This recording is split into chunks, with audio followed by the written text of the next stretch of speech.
Hi, my name is Paredes, and this is Sound Advice with Daria. I have here an electric cello, not your typical orchestral, acoustic cello. So you can use lots of fun gadgets with it. I use this mainly when I play with electronic artists and my own sets where I'll do solo looping, and today's going to be all about looping and electronics. I started getting into looping and electronics when I was in college and experimenting with friends who played guitar and trying out their pedals and the ones that they had, and kind of making my own sound along the way, creating my own board. And every, person that uses pedals has their own preference of sounds, and everyone kind of collects pedals that are unique to what they want their sound to be or their tone. And I found these to kind of be like a simple, what I use normally, on the road right now. I'm out with Moby, we're here in London. So this is my setup for that tour with him, and my general setup whenever I'm looping on my own. So here I have my LR bags, which this is a preamp. Basically a lot of, especially cellos for some reason, don't get enough gain usually on their own, so they need help. And so the preamp basically helps boost that gain, and I have some EQ here, basically allowing me to control the high end, the low end, the middle. I'm able to mute myself if needed, if I need to unplug or leave the stage or anything. And it goes through this chain here. I have another EQ. This is the Bluesky Strymon, which is an amazing reverb pedal. Has a lot of fun capabilities. You can actually press this button and it makes this very glittery high sound.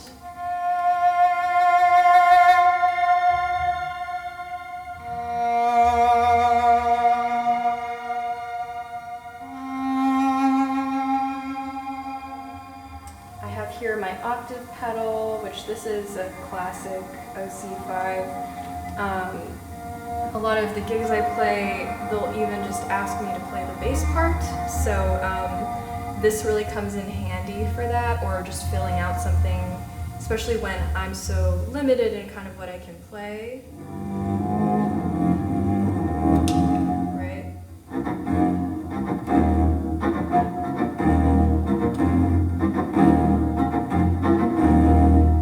Nice low end there. This is the Harmnonist. This one's really fun because it can make me sound like a UFO. And also give me other, pitches. If I'm improvising or playing something that I want a harmony of, it gives me a pretty, quick.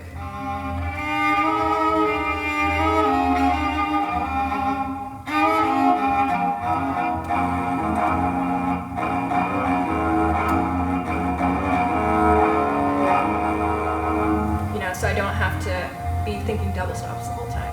I'm able to just play one line and have it be harmonizing with me at the same time, kind of, a fun experience.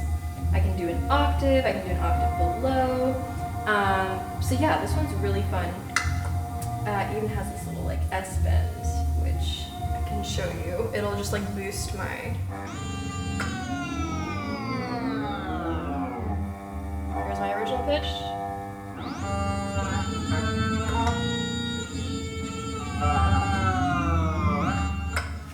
Kind of fun. I love using that in if I get to play with any kind of metal bands. That's super fun.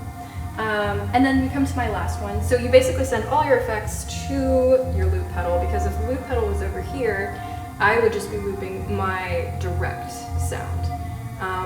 So I put the loop at the end of the chain, that way all my effects, whenever I turn them on, I can get them into the looper. This is a very basic loop pedal, but it's kind of all I usually need.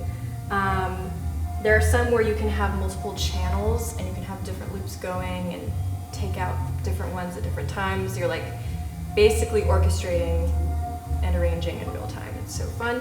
But this one gives me a nice like full round one channel loop that I use. And looping is so fun. It's a great way to work on composing. I mean, composing is basically just frozen improvisation. And it's such a good exercise for you to create melodies, bass lines, rhythms. So one of my favorite ways to start looping is from the bridge, right? This whole thing is amplified, so any part I touch of it, you can hear. You can create loops from melodies, from bass lines, from pads. This is also a nice way as a string player. We don't usually get to just make, non-tonal sound. Kind of a creative way to stimulate maybe some sort of improvising or composition you would normally make, right? If you kind of experiment with these kinds of sounds. So I'll do a simple.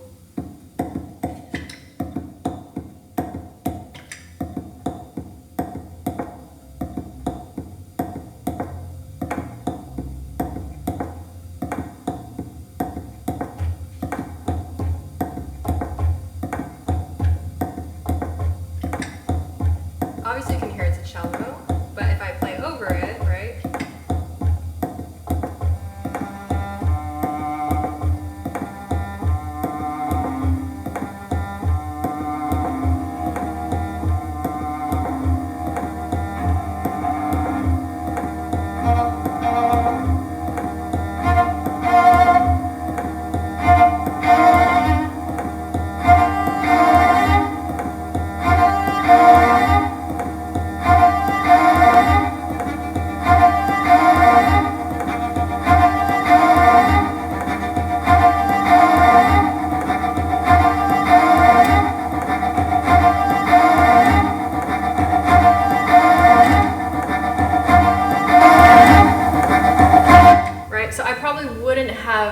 Played that if I didn't hear that rhythm first, to be honest, right? Being honest.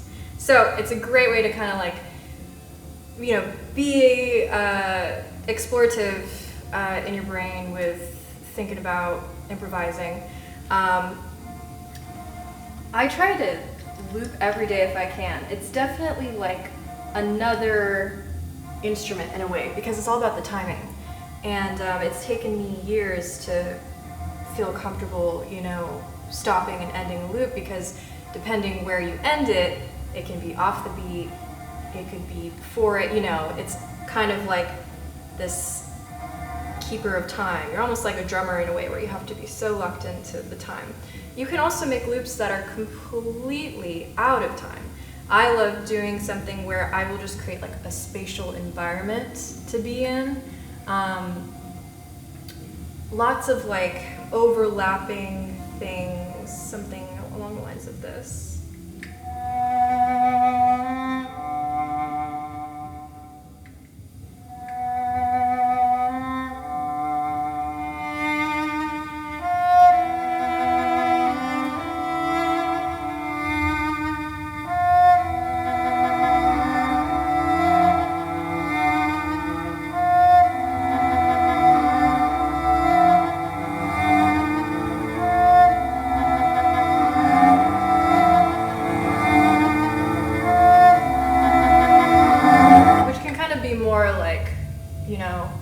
Almost like a, meditative. That was also without reverb. You could add reverb and make it super, very like relaxing, great for sound baths kind of thing. And it's looper is also great for very in time, very rhythmically, engaging kind of stuff. So there's just such a broad spectrum of things you can create because it's all up to you. And, as a string player, a lot of us come from a Western classical background, we're used to looking at the page and being able to play it exactly as written, right? And a good way to kind of get yourself to explore things outside of that is by improvising, is by composing, creating your own language, you know, taking inspiration from other styles, right? Like jazz, like Brazilian music, like salsa, Latin American music, you know, the list goes on. Even, you know, North Indian music, like there's just so much improvisation in so many different cultures, and listening and taking, you know, time in learning those languages will inform your own, and that's how you create your own voice, you know, is by other influences and yourself. And using a pedal board like this kind of gives you an easy access that's away from pen and paper, right? And it's something immediate where you don't have to play with other people. You can just be with yourself and create your own kind of sound, and you're your own band practically. So those are just some tips for you with getting started with your string instrument, you know, cello, viola, violin, and a pedal board, getting into electronics, improvisation, looping. My name is Maya Paredes, and this is Sound Advice. Thank you so much for watching.